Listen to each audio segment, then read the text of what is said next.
Est-ce que c'est possible de transformer la nourriture pas chère du Dollarama en menu gastronomique 5 étoiles? C'est ce qu'on va découvrir aujourd'hui. Hey, salut tout le monde, j'espère que vous allez bien. Bienvenue sur Carlet's Cooking. Aujourd'hui, vous et moi, on va vivre une expérience que j'avais très hâte de tester. Je vais essayer de transformer la nourriture du Dollarama qui est derrière moi en repas gastronomique. Je pense que ça peut être une expérience vraiment très intéressante, mais surtout ce qui est important, c'est que je n'aurai pas le droit d'utiliser rien d'autre que les produits que je vais acheter ici. Je suis très curieux de voir ce que je vais trouver aujourd'hui, alors allez, c'est parti!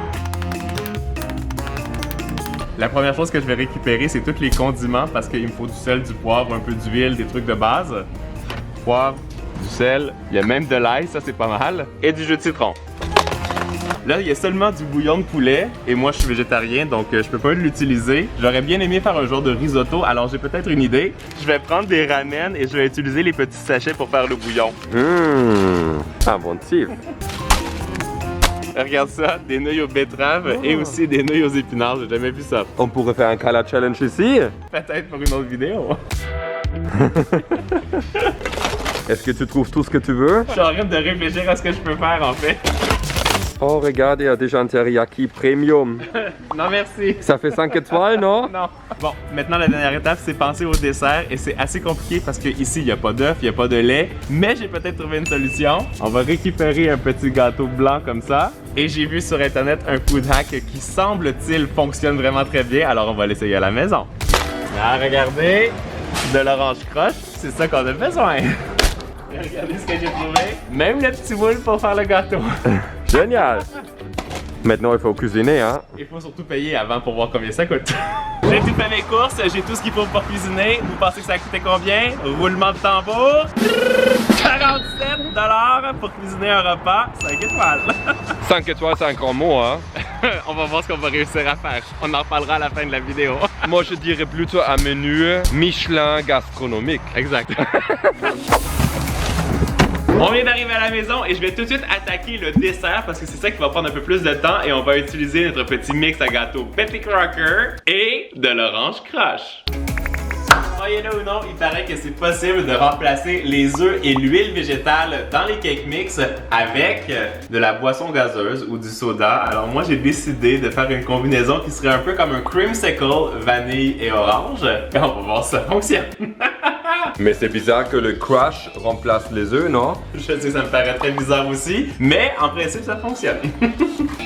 On met toute la préparation au complet. Il faut l'équivalent d'une canette, donc c'est 355 ml. Je vais verser ça ici. 355, voilà. Faut être précis, hein? Très précis. On vient le verser dans le mix à gâteau. Ouh, ça sent tellement bon. Je suis curieux de voir si ça va vraiment donner la texture d'un cake mix une fois qu'il est prêt habituellement. Ça fait vraiment comme une préparation à gâteau habituelle. Ah oui? Si quelqu'un peut expliquer ça dans les commentaires, ça serait très apprécié, non? Bien sûr. Je suis trop curieux, il faut que je goûte. C'est vraiment bon en plus. Ah oui? Ouais. J'ai bien nettoyé le moule qu'on a acheté au Dollarama. Je vais recouvrir avec un petit peu de spray anti-adhésif. Je vais en mettre beaucoup parce que je vais être sûr que ça colle pas. Ça sent pas très bon, hein? Mais c'est la seule alternative que j'ai trouvée là-bas pour le beurre, donc c'est ça que j'utilise. Le moule est beurré et maintenant on va tout verser dedans. Exact. Voilà. Oh, regardez qui est là. Toujours quand il y a de la bouffe. Ça sent bon, hein, Bobby? Et là, on va mettre ça au four à 350 degrés Fahrenheit pendant 35 à 40 minutes. Je pense que j'ai jamais fait un gâteau aussi rapidement. Maintenant, on va s'attaquer à l'apéritif. Ça sera une bonne petite chose pour le meilleur pâtissier, hein? Je ne sais pas ce qu'ils en penseraient. Le gâteau au soda. Express. Pour l'amuse-bouche, je vais préparer des petits cœurs de palmier que j'adore. Et je vais les garnir avec des cornichons, avec une genre de sauce tartare que je vais faire avec les ingrédients que j'ai trouvés là-bas. Mais, puisque je voulais rajouter une touche un petit peu gastronomique à tout ça, je vais faire du quinoa croquant. On va commencer par le faire cuire.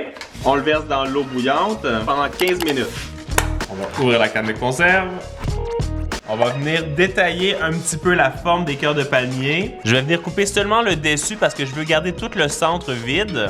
On va retirer l'intérieur. Tu vois, ça fait une belle forme que je vais pouvoir venir garnir à l'intérieur. Je vais couper un petit peu la base pour que ça tienne droit aussi. J'ai placé la base sur une assiette de présentation. Là, on va venir couper en tout petits morceaux ce qu'il y avait à l'intérieur du cœur de palmier. Aucun gaspillage. Toujours aucun gaspillage. Comme dans ta vidéo où tu as mangé les feuilles de carottes là. Ouais, on a mangé avec zéro déchet, on a juste mangé les choses qui étaient destinées à la poubelle. C'était très très bon. Je vais glisser ça dans mon bol. Je vais récupérer. Les cornichons qui ouvrent pas. C'est ça, j'ai les mains mouillées. Voilà, je vais prendre 2 cornichons. On va vraiment essayer de mettre ça le plus fin possible, juste pour rajouter un petit peu de craquant. On vient porter ça dans notre mélange ici. On ajoute une toute petite touche de mayo. Quelques petites gouttes de jus de citron. Un petit peu de poudre d'ail. Poivre. Et un petit peu de sel qu'on a toujours acheté chez Dolorama. Je vais tester pour voir s'il faut plus de mayo. C'est très bon comme ça. Et on va venir garnir ça à l'intérieur. Pendant que je préparais mes petites bouchées, le quinoa a sonné, donc on va l'égoutter. Je vais ajouter un petit filet d'huile d'olive avec du sel et du poivre. Je vais mettre une feuille de papier parchemin dans une plaque de cuisson et je vais venir déposer le quinoa qu'on a assaisonné sur le dessus. On va bien l'étaler. On va mettre ça au four pendant 25 minutes pour qu'il devienne bien croustillant et on va en profiter pour voir à quoi ressemble le fameux gâteau 2 ingrédients qui est prêt dans 4 secondes et... Oh! Mais ça a vraiment fonctionné ce truc. En plus, ça a l'air bien moelleux. Je vais bien le laisser refroidir. Je vais déposer ça au four. Et je vais m'occuper du gâteau plus tard quand il aura bien refroidi. Regarde ça, le petit quinoa a bien rôti, il est devenu légèrement coloré. Et croustillant. Tu peux même utiliser ça comme garniture dans tes salades. C'est trop bon. Et maintenant? On va venir le sprinkler sur le dessus. Non mais avoue que là, tu te sens dans un restaurant 5 étoiles là, hein? Ah oui, absolument. Maintenant que notre amuse-bouche est terminée, on va s'attaquer à l'entrée. Je vous propose qu'on se fasse une rillette de thon avec le thon en canne. Je l'ai bien égoutté, on va le mettre en tout petits morceaux. Je mets une deuxième canne ou une deuxième conserve. Pour la pimper, on va ajouter un petit peu de sriracha et aussi de moutarde de Dijon. Bien sûr de la mayo, sel, poivre, parce qu'on en a un petit peu de jus de citron. Ça remplace le vinaigre, c'est ça? Exactement, il faut quelque chose pour la relever un petit peu cette rillette. J'ai récupéré quelques petites olives dont j'ai enlevé le cœur, là, le petit morceau de poivron. Je vais venir les couper en tout petits morceaux. Je l'ajoute à la préparation. Je mélange une dernière fois. On va déposer ça dans un petit plat bien coloré. J'ai acheté 2 sortes de craquelins. On va venir les poser dans la petite assiette. Comme ça va être parfait pour la dégustation. Oh, c'est emballé et re-emballé. Oh, ça, on aime moins ça par contre, hein? C'est cute ça, c'est pas mal. Et voilà, on va être prêt à déguster. Je vais déjà déguster un petit quelque chose parce que j'ai très faim avant de poursuivre avec le reste. Je vais commencer avec le petit amuse-bouche, le cœur de palmier qui est bien garni. Ce que j'adore avec ça, c'est que c'est très simple à faire, mais il y a vraiment un beau jeu de texture. C'est comme moelleux et très croquant en même temps, avec un petit goût vinaigré. C'est top. Et pour la rillette de thon, c'est vraiment génial aussi parce que c'est quelque chose que vous pouvez faire comme collation à la maison, mais qui se sert aussi très bien à vos invités lorsque vous les recevez. Même le petit craquelin aux légumes est très bon. Je pense que j'ai de l'énergie pour le reste du repas. Qu'est-ce que tu nous prépares maintenant? Quelque chose que j'ai jamais essayé de ma vie, mais qu'on va tester ensemble, un risotto, mais avec du riz régulier. Parce que bien sûr, il n'y avait pas de risotto au Dolorama. Mais je pense qu'on peut réussir à faire quelque chose avec les petites enveloppes de bouillon végé, le riz basmati, les champignons en conserve que j'ai bien essorés, de l'ail en purée ou de l'ail haché. J'ai aussi pensé mettre des petites noix de cajou à l'intérieur et de l'eau que j'ai récupérée ici à la maison. Pour faire mon bouillon, je vais mettre 2 tasses d'eau dans une casserole. Je vais venir récupérer la petite enveloppe de bouillon. Je vais l'ajouter dans l'eau. Donc ça va être notre bouillon de légumes. On va juste le mélanger et on va le faire chauffer. On va venir rincer aussi 2 tasses de riz.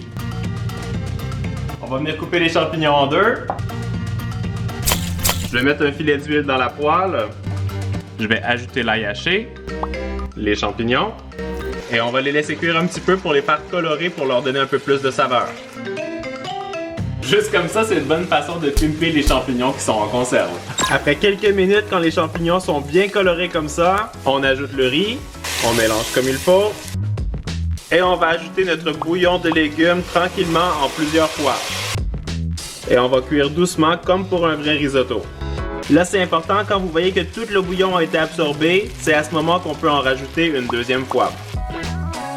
Au final, il a fallu que j'ajoute un autre 2 tasses d'eau avec du bouillon pour que la texture soit bien crémeuse, mais je vais vous montrer le résultat. La texture est hyper crémeuse comme un vrai risotto. Et je dois vous dire que je suis assez bluffé parce qu'on n'a même pas ajouté le fromage, il nous reste seulement qu'à le déguster. Pour la déco, j'ajoute quelques noix de cajou. Et je dois vous dire que j'ai très faim. Je vais prendre une grosse bouchée même si c'est encore bien fumant. Je trouve que c'est vraiment génial de réussir à se faire du risotto à la maison avec les ingrédients du Dollarama. Oh oh! J'adore la texture, c'est légèrement al dente et puis franchement, le goût des champignons qu'on a bien fait poêler, ça fait toute la différence.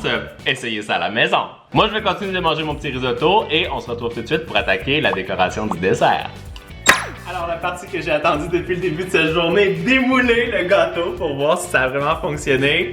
Qu'est-ce que tu penses? Mais j'espère que ça va être très bon. Et... Mais c'est génial ce truc! Attends, je le pose ici. Trop bien! Et qu'est-ce que tu vas faire pour le pimper maintenant plus? On va voir. Je vais récupérer un peu de sucre glace. Je vais prendre le reste du croche à l'orange. On va se faire un petit glaçage parfumé à la saveur du gâteau. Mais j'ai l'impression que tu peux tout remplacer par le crush. C'est vrai que c'est un bon ingrédient pour substituer des trucs. Je pense que là, le glaçage est parfait. Je vais venir le glacer sur le dessus. Qui aurait pensé que ce petit gâteau était fait avec un mix à gâteau et du croche à l'orange? Je trouve que c'est génial. Pour rendre ça encore un peu plus fancy, je vais prendre des pêches qui sont en canne ou en conserve. Je vais les mettre dans mon petit mixeur. On va mettre ça en purée. On va aussi prendre le petit pudding à la vanille. On va mettre une grosse cuillère dans l'assiette. Pour faire une belle petite déco, on va faire comme ça. Je récupère ma purée de pêche et je viens la mettre ici au centre. Je vais venir couper un gros morceau de gâteau. C'est un peu friable, j'ai l'impression. Et on va venir poser ça dans l'assiette.